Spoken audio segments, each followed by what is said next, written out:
CSC valley की तरफ से रेगुलर अपडेट में आप सबका स्वागत है। मित्रों, मैं आपको आज बताने जा रहा हूं कि यदि आप करंट अकाउंट खुलवाए हुए हैं और करंट अकाउंट से आप लेन देन कर रहे हैं तो आप कितना लेन देन कर सकते हैं जो टैक्स के दायरे के अंदर होगा, और यदि उससे अधिक का आप लेन देन कर रहे हैं और उसका हिसाब अगर इनकम टैक्स डिपार्टमेंट आपसे मांग लेती है, आप नहीं दे पाते हैं, तो क्या आपका नुकसान होगा, या आप कैसे जो है इनकम टैक्स डिपार्टमेंट को ये प्रूव करेंगे कि ये मेरी इनकम है। इन सारी चीज़ों को मैं पूरा विस्तार से बताऊंगा इस वीडियो में। मित्रों, ध्यान से सुनिएगा, लास्ट तक सुनिएगा और हमारे चैनल को सब्सक्राइब कर लीजिएगा, वीडियो को लाइक करिएगा, अपने मित्रों में शेयर करिएगा।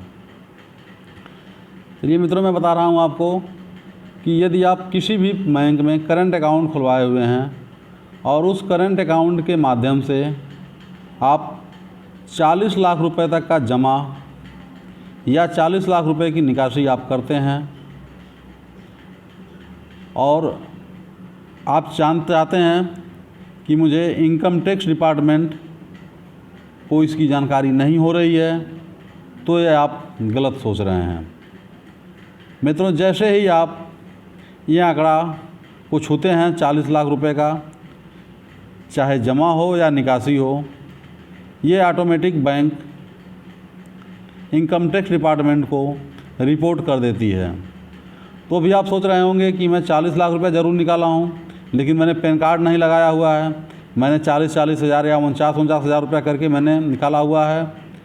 50 हज़ार से अधिक निकालने पर या 50 हज़ार से जमा करने पर ही पैन कार्ड लगता है, तो मैंने पैन कार्ड नहीं दिया हुआ है, तो इनकम टैक्स डिपार्टमेंट को ये सूचना कैसे जाएगी। तो मित्रों, ये आप गलत सोच रहे हैं। आप 10-10 हज़ार करके या 20-20 हज़ार करके जितना भी पैसा आप निकाल रहे हैं बिना पैन कार्ड लगाए भी या पैन कार्ड लगा करके, ये सारी सूचना टैक्स विभाग को बैंक ऑटोमेटिक दे देती है। ये ऐसा रूल्स है। अब यदि आप 40 लाख रुपए से अधिक टर्नओवर कर लेते हैं, लेकिन हाँ मित्रों, इसकी ध्यान दीजिएगा, ये जो मैं बात कर रहा हूँ ये 40 लाख रुपया नगद का है। नगद यानी नोट को जमा करना और निकालना, चाहे आप बिना चेक से निकाल रहे हों या आप वाउचर भर करके पैसा निकाल रहे हों, या जमा करने जा रहे हैं तो वाउचर के माध्यम से आप पैसा जमा कर रहे हों, या ग्रीन कार्ड के माध्यम से पैसा आप जमा कर रहे हों, ये उस पर है। जो आप ऑनलाइन ट्रांजेक्शन कर रहे हैं ये उसकी सीमा नहीं है, उसकी सीमा हम आपको बाद में बताएंगे अगले वीडियो में। ये कैश की बात है। जो ऑनलाइन आप लेन देन कर रहे हैं उसका रिकॉर्ड है सेबी के पास, उसके पास सारी मित्रों इनकम टैक्स डिपार्टमेंट के पास, लेकिन जो आप मैनुअली पैसा ले रहे हैं दे रहे हैं उसका रिकॉर्ड नहीं है। ये जैसे ही 40 लाख से अधिक होता है वैसे ही इनकम टैक्स डिपार्टमेंट आपको एक नोटिस भेजेगी।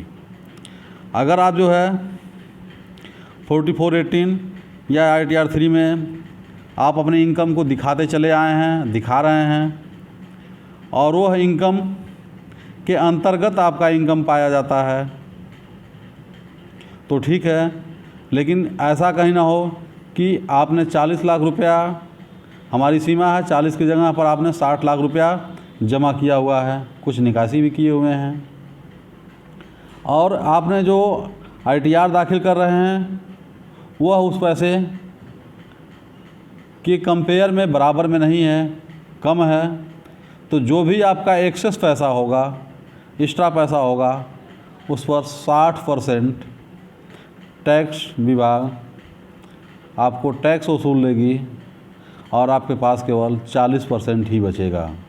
बाकी सारा पैसा आपका टैक्स डिपार्टमेंट ले लेगी।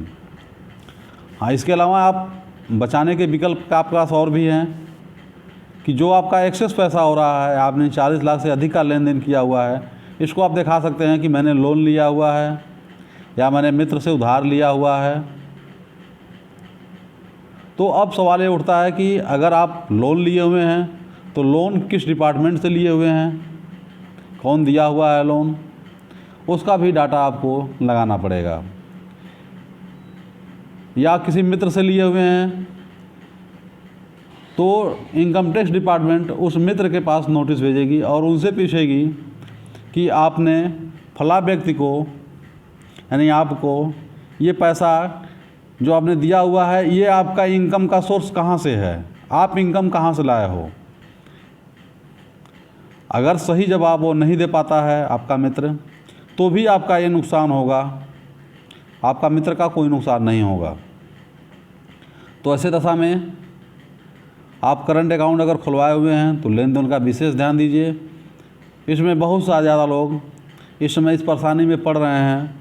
जो लोग चिट फंड कंपनियों से पैसा निकासी कर रहे हैं, लेन देन कर रहे हैं और नगद पैसा बैंक से रिसीव कर रहे हैं।